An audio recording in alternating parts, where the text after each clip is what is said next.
Mummy चलो ना, आपको और कितना मेकअप करना है अभी? बस 2 मिनट और। ओहो मम्मी चलो ना, वाटर पार्क में जब हम पानी में जाएंगे तब तो आपका सारा मेकअप वैसे ही धुल जाएगा। चुप कर, बहुत बोलने लगी है। जब बड़ी हो जाएगी ना तब तुझे समझ आएगी मेकअप की इम्पोर्टेंस। ना मम्मी, मैं तो कभी मेकअप नहीं करूंगी। बिल्कुल ठीक बेटा, और वैसे भी मेरी गुड़िया तो इतनी प्यारी है कि उसे मेकअप की जरूरत ही नहीं। ओहो लो, छोड़ दिया मैंने। चलो अच्छा सुनिए, वाटर पार्क से लौटते हुए थोड़ा मार्केट भी चल लेंगे। जन्माष्टमी आ रही है तो बाल गोपाल जी के लिए नए कपड़े और बाकी का सामान लेना है। बाकी का सारा सामान खरीद लेना मम्मी, लेकिन बाल गोपाल जी के कपड़े मत लेना। अरे पर ऐसा क्यों बेटा? जन्माष्टमी पर तो बाल गोपाल जी को नए कपड़े ही पहनाते हैं ना। हाँ मम्मी, पर इस बार भी बाल गोपाल नए ही कपड़े पहनेंगे, लेकिन मार्केट से खरीदे हुए नहीं। आप भूल गयी? इस बार तो हम बाल गोपाल के कपड़े खुद बनाने वाले थे ना।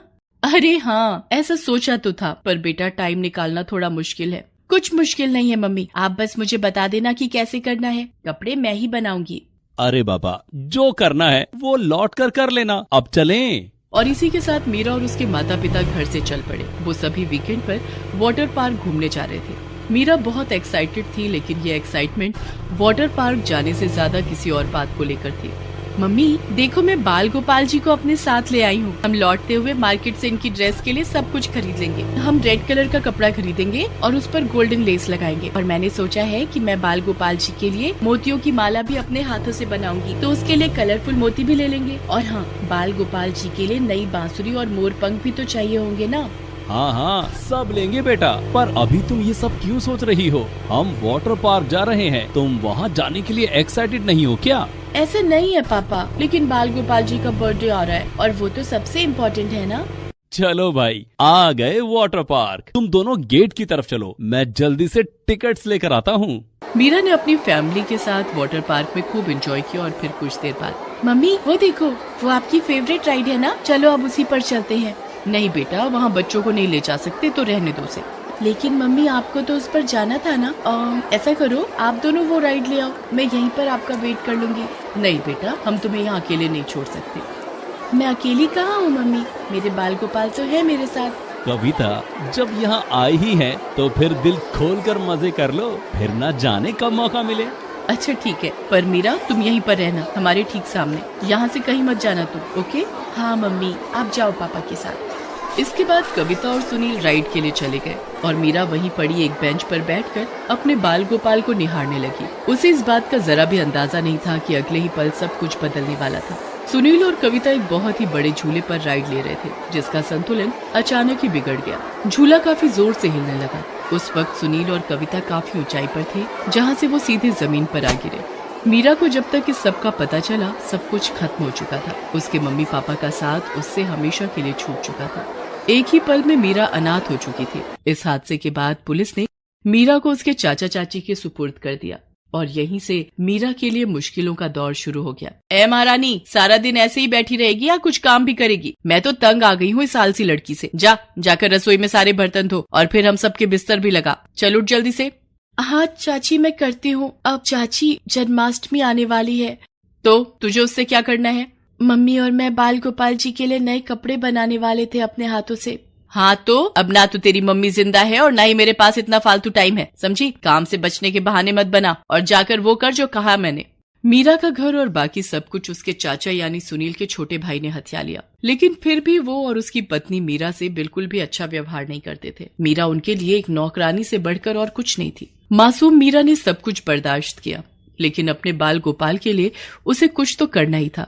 अरे ये दुपट्टा, ये किससे पूछकर उठाया तूने और क्या कर रही है तू इसके साथ? चाची, मैं इससे बाल गोपाल जी के लिए नए कपड़े बना रही हूँ। क्या तेरी इतनी हिम्मत? ये दुपट्टा मैं अपने लिए खरीद कर लाई थी और तूने इसका ये हाल कर दिया। ठहर जा, आज मैं तेरा दिमाग ठिकाने पर लेकर ही आती हूँ। इतना कहकर मीरा की चाची रसोई की तरफ गई और वहाँ से एक मोटा बेलन लेकर बाहर आई। वो बहुत गुस्से में थी। वो उस बेलन से मीरा को मारने वाली थी, लेकिन वो ऐसा कर पाती उससे पहले ही मीरा रोती हुई घर से बाहर निकल गई। ये सब क्या हो गया मम्मी पापा? अब क्यों चले गए मुझे छोड़कर? बाल गोपाल जी, अब क्या होगा? हम कहाँ जाएंगे? मीरा अपने बाल गोपाल के साथ सारा दिन इधर उधर भटकती रही और फिर रात को वो फुटपाथ पर ही सो गई। सुबह आँख खुली तो भूख के मारे मीरा का बुरा हाल था। मीरा फिर चल पड़ी। मार्केट में एक से एक खाने की चीजें दिख रही थी। लेकिन मीरा के पास उन्हें खरीदने के लिए पैसे ही नहीं थे। तभी अचानक एक आदमी मीरा के पास आया और उससे बोला, ए लड़की, क्या कर रही है यहाँ पर? चल हट यहाँ से, ग्राहकों के लिए रास्ता छोड़। अंकल मैं हट जाऊंगी, पर प्लीज कुछ खाने को दे दो, बहुत भूख लगी है। ऐसे मुफ्त में कुछ नहीं मिलेगा, खाना चाहिए तो तुझे काम करना होगा। हाँ अंकल, आप बताओ ना क्या काम करना होगा मुझे? मेरे होटल में झाड़ू पोछा करना होगा और बर्तन भी धोने होंगे, लेकिन इसके बदले में मैं तुझे पैसे नहीं दूंगा। हाँ, पेट भर के खाना खिला दिया करूंगा, वो भी रोज। मीरा छोटी भी थी और मासूम भी, इसीलिए उसने एक बार भी नहीं सोचा और उस आदमी की बात तुरंत मान ली। उस आदमी का नाम रामकिशोर था। वो एक होटल चलाता था। उसने बड़ी ही चालाकी से मीरा को काम पर रख लिया, और वो भी सिर्फ 3 वक्त के खाने के बदले। लेकिन मीरा इसमें भी खुश थी। वो सारा दिन रामकिशोर के होटल में काम करती और फिर होटल के बाहर ही फुटपाथ पर सो जाती।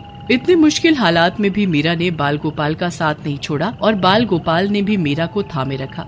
अंकल, कल जन्माष्टमी है, मुझे अपने बाल गोपाल जी के लिए नए कपड़े खरीदने हैं और इनकी पूजा भी करनी है और इन्हें खिलाने के लिए। अरे बस कर लड़की, तेरा खुद का तो कोई ठिकाना है नहीं और चली है बाल गोपाल को संवारने। तुझे पेट भर खाना दे रहा हूँ ना, बस उससे ज्यादा कोई उम्मीद मत करना मुझसे। मीरा उदास हो गई और जाकर बर्तन धोने लगी। तभी रामकिशोर से मिलने उसका एक दोस्त वहाँ पर आया। कैसे हो रामकिशोर, काम धंधा कैसा चल रहा है? ऊपर वाले का करम है भाई। और अपना सोनू, वो कैसा है अब? बस यही मत पूछो मेरे भाई, उसे जब जब देखता हूँ मेरा तो कलेजा फटने लगता है। पूरे 5 साल हो गए उसे बिस्तर पर पड़े पड़े, शरीर का कोई हिस्सा हिलने का नाम नहीं ले रहा। बड़े से बड़े डॉक्टर को दिखा लिया पर कोई फायदा नहीं हुआ। भगवान ही जाने क्या लिखा है मेरे बच्चे के नसीब में। इतना कहकर रामकिशोर फूट फूट कर रोने लगा। दरअसल 5 साल पहले उसके बेटे सोनू को अचानक तेज बुखार आया और फिर उसके पूरे शरीर पर लकवा मार गया। तब से वो बिस्तर पर ही था। क्या डॉक्टर और क्या नीम हकीम, रामकिशोर सब कुछ आजमा चुका था, लेकिन सोनू की हालत में बिल्कुल भी सुधार नहीं आया। वैसे तो इससे पहले भी मीरा ने सोनू के बारे में होटल के दूसरे कर्मचारियों से थोड़ा बहुत सुना था, लेकिन उस दिन रामकिशोर से सारा हाल सुनने के बाद उससे रहा नहीं गया। वो सीधे रामकिशोर के पास गई और उससे बोली, अंकल जी ये लीजिए, ये मेरे बाल गोपाल जी का मोर पंख है, इसे सोनू भैया के तकिए के नीचे रख देना, फिर देखना मेरे बाल गोपाल उन्हें कैसे ठीक कर देंगे। मैंने इनसे कहा है सोनू भैया को ठीक करने के लिए और ये मेरी बात हमेशा सुनते हैं। रामकिशोर को मीरा पर बिल्कुल भी विश्वास नहीं था, लेकिन फिर भी उसने वो मोर पंख उससे ले लिया और रात को उसे सोनू के तकिए के नीचे भी रख दिया। फिर अगले दिन, मीरा, ओ मीरा, कहाँ है तू? क्या हुआ अंकल जी, मुझसे कोई गलती हो गई क्या?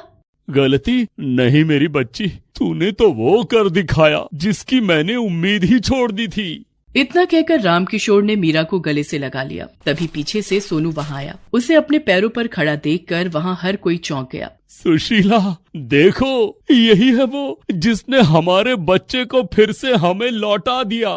नहीं अंकल जी, ये सब तो मेरे बाल गोपाल जी ने किया है। देखिए कैसे मुस्कुरा रहे हैं, आप इन्हें थैंक यू कह सकते हैं। हाँ बेटा, हम तुम्हारे बाल गोपाल जी को थैंक यू भी कहेंगे और आज इनका बर्थडे भी खूब अच्छे से मनाएंगे। तुम्हें इनके लिए जो चाहिए वो सब मैं तुम्हें दिलवाऊंगी। क्या सच में aunty? Thank you aunty. Aunty नहीं बेटा, तुम अब से मुझे मम्मी बुला सकती हो। हम तुम्हारे बारे में सब जानते हैं, लेकिन तुम इतना जान लो कि आज से तुम अकेली नहीं हो, क्योंकि आज से हम तुम्हारे मम्मी पापा और सोनू तुम्हारा भाई है। मीरा के लिए एक ही पल में जैसे सब कुछ बदल गया। उसने मुस्कुराकर बाल गोपाल को देखा